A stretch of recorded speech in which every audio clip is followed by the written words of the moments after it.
what's going on, everybody? Steve here, Rake and Profit. And today I want to talk about one of the downsides to sourcing items on eBay and flipping them on Amazon FBA. And one of the downsides is that some eBay sellers just don't take care of their products when they ship.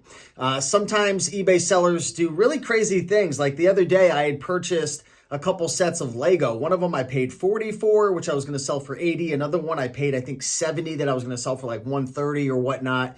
And they decided to put those Lego boxes, which were brand new, sealed, perfect condition, in a poly bag. So they decided, you know what, we're not going to take a couple minutes to put the item in an actual box and protect it. We're going to ship it in a poly bag. And guess what? When I received it, it was all smashed up and damaged. So what I did was I initiated a return, right? And if I ever make a mistake where I buy something and I miss an issue or they mention something, I'm not going to bother the eBay seller. That's my fault. That's on me. You know, I sold on eBay for many years. So the last thing I want to do is annoy eBay sellers. But in a situation like that, that's really annoying. That's one of the downsides. There are quite a few eBay sellers who they don't know how to use their brain. I actually purchased a $400 electronic item the other day, and it was brand new, sealed, and it came in a manufacturer box. And they decided, instead of putting it in a box, we're just going to slap the label over it. So then when you rip the label off of it, it's going to tear it off. And the box got all beat up when it shipped. And when I initiated a return and opened up a conversation, the seller gave me a huge hassle over it. So that's one of the downsides. Now, the truth is probably only about 5% of my items that I purchase from eBay to flip on Amazon end up getting returned for one reason or another.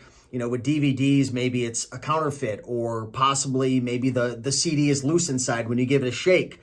And, you know, I've attempted to try to put it back in place, but the problem is if it's loose inside, a lot of times those CDs are damaged because I've opened a lot of them up to check, and a lot of them are all scratched up. And when you're selling DVDs for 50, 60, 70 bucks, you know, people don't want to, you know, pay that much for an item that's loose inside and has a couple scratches. If it's 15 or 20 bucks, you know, sometimes I'll take the risk and whatnot. But that's one of the downsides. That's why it's really important, if you're flipping from eBay to Amazon, that you have a system to be able to process your returns. Now, I use a spreadsheet that I've invented and created. I have a bunch of automations. I've built pretty much a whole software into it. I call it my E2A master sheet. Now, eventually down the road, I'm going to release this for sale. But for now, I'm just using it myself. But this helps out a lot because every time, like, for example, say I have like 50 items that I purchased. They show up to my door. We process everything one day a week, every Saturday. So what I do is I actually scan the barcode of the item.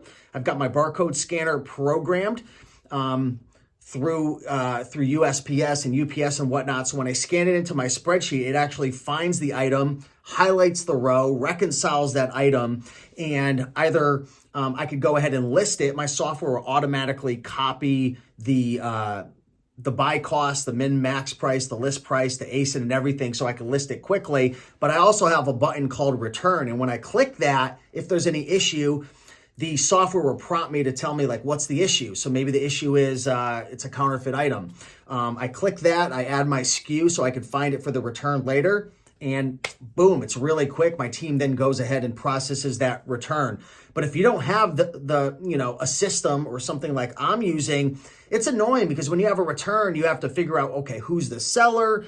Because it's not gonna, like, most people most eBay sellers don't include a packing slip. So before I had this system, it was annoying. I had to figure out, like, who did I buy this from? Then I have to find them. Then I have to send them a message. And then there's a lot of back and forth. So it is a downside if you're a one-man, one-woman show and don't have virtual assistants like myself or the E2A master sheet. If you're in my masterclass, you've got access to that, at least the non-automated version of it, because again, I'm working a lot on this automated version. I've dropped like $7,000 developing this Google sheet out. But anyways, that's another story for another day. Those are some of the downsides to, doing eBay to Amazon flips. The margins are crazy. You can work anytime you want. Like, those are upsides.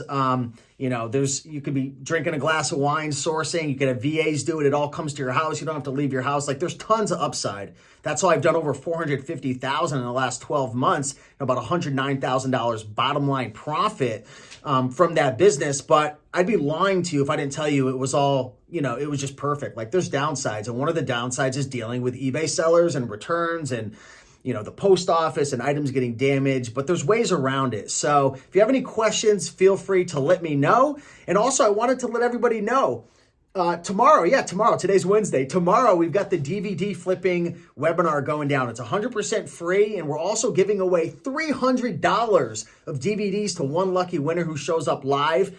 There's only 500 people who can actually attend live and, actually show up on the Zoom call. That's the limit that it allows.